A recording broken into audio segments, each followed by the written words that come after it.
নমস্কার, সরকারি job March চ্যানেলটিতে আপনাদের সকলকেই স্বাগত জানাই।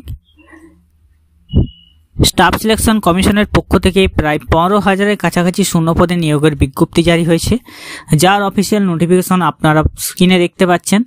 এখানে যে 15,000-এর কাছাকাছি শূন্য পদে নিয়োগের বিজ্ঞপ্তি বেরিয়েছে তা আজকের ভিডিওতে আমি আপনাদের সম্পূর্ণটা জানিয়ে দেবো। কারা এখানে আবেদন করতে পারবেন, কি যোগ্যতায় আবেদন করতে পারবেন, বয়সসীমা কি রয়েছে, এখানে সমস্ত বিষয় আজকের ভিডিওতে আমি আপনাদের জানিয়ে দেবো। আর সরকারি জব মার্চ চ্যানেলটি যদি সাবস্ক্রাইব না করে থাকেন অবশ্যই চ্যানেলটিকে সাবস্ক্রাইব করে পাশে রাখা বেল নোটিফিকেশনটি অলে প্রেস করে দেবেন। ফেসবুক থেকে দেখলে আমাদের পেজটিকে অবশ্যই ফলো দিয়ে রাখবেন। এসএসসির পক্ষ থেকে স্টাফ সিলেকশন কমিশনের পক্ষ থেকে যে বিপুল সংখ্যক নিয়োগের বিজ্ঞপ্তি জারি হয়েছে, যেখানে 15,000-এর কাছাকাছি শূন্য পদে নিয়োগ করা হবে। CGL examination 2025 combined graduate level examination, যেটা আপনাদের শুরু হচ্ছে অনলাইন অ্যাপ্লিকেশন 9 জুন 2025 থেকে, চলবে 4 জুলাই 2025 পর্যন্ত। 9 জুন 2025 শুরু হয়েছে, চলবে 4 জুলাই 2025 পর্যন্ত। আপনারা পেমেন্ট করতে পারবেন 5 জুলাই 2025 পর্যন্ত।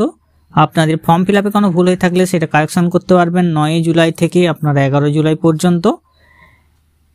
আপনাদের টায়ার 1 কম্পিউটার বেসড টেস্ট যেটা হবে সেটা 13 আগস্ট থেকে 30 আগস্ট 2025-এর মধ্যে হবে, এবং টায়ার 2 কম্পিউটার বেসড টেস্ট যেটা আপনাদের ডিসেম্বর 2025-এর মধ্যে হবে। এখানে প্রত্যেকটি পে লেভেল 7 অনুযায়ী প্রত্যেকটি পোস্ট রয়েছে, পোস্ট অনুযায়ী তার ক্লাসিফিকেশন বা বয়স চেয়েছে। এখানে পোস্ট রয়েছে আপনাদের টোটাল আমি দেখিয়ে দিচ্ছি 37টি টোটাল রয়েছে। তো এখানে যে বয়স রয়েছে সেটা হচ্ছে আপনাদের অ্যাসিস্ট্যান্ট সেকশন অফিসারের জন্য 20 থেকে 30 বছর, অ্যাসিস্ট্যান্ট সেকশন অফিসার 20 থেকে 30 বছর বয়স, ইন্সপেক্টর পোস্ট 18 থেকে 30 বছর বয়স, সেকশন হেডের 18 থেকে 30 বছর বয়স, অ্যাসিস্ট্যান্টের জন্য 18 থেকে 30 বছর বয়স, ডিভিশনাল অ্যাকাউন্ট্যান্টের জন্য 18 থেকে 30 বছর বয়স, এক্সিকিউটিভ অ্যাসিস্ট্যান্টের জন্য 18 থেকে 30 বছর বয়স, রিসার্চ অ্যাসিস্ট্যান্টের জন্য 18 থেকে 30 বছর বয়স।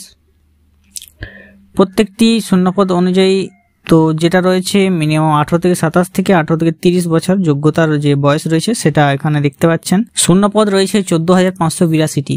এখানে 18 থেকে 27 আর 20 থেকে 30, 18 থেকে 30, 18 থেকে 32, যেটা প্রত্যেকটি সিরিয়াল নম্বর অনুযায়ী দেওয়া আছে। এসসি এসটি 5 বছর, ওবিসি 3 বছর, পিডব্লিউবিডি 10 বছর বয়সের ছাড় পেয়ে যাবেন।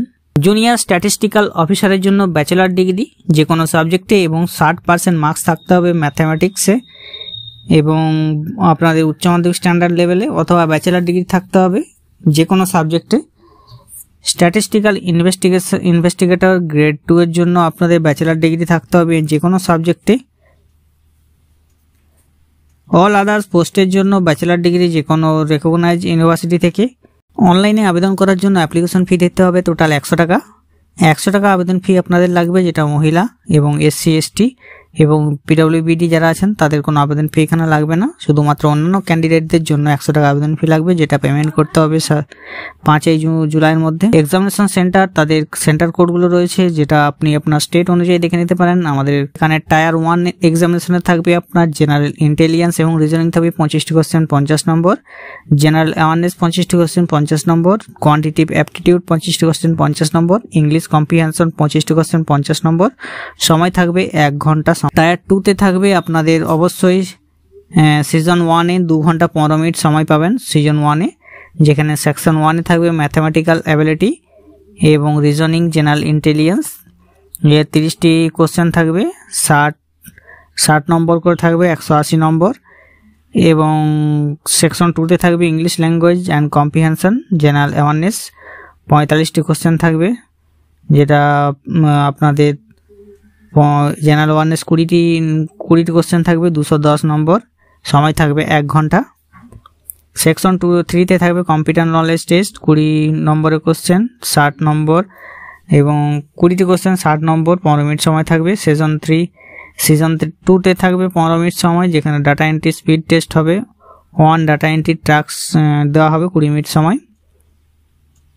পেপার 2-তে থাকবে স্ট্যাটিস্টিক্স, যেটা 100টি কোশ্চেন থাকবে, 200 নম্বর দেওয়া থাকবে, সময় থাকবে 2 ঘন্টা।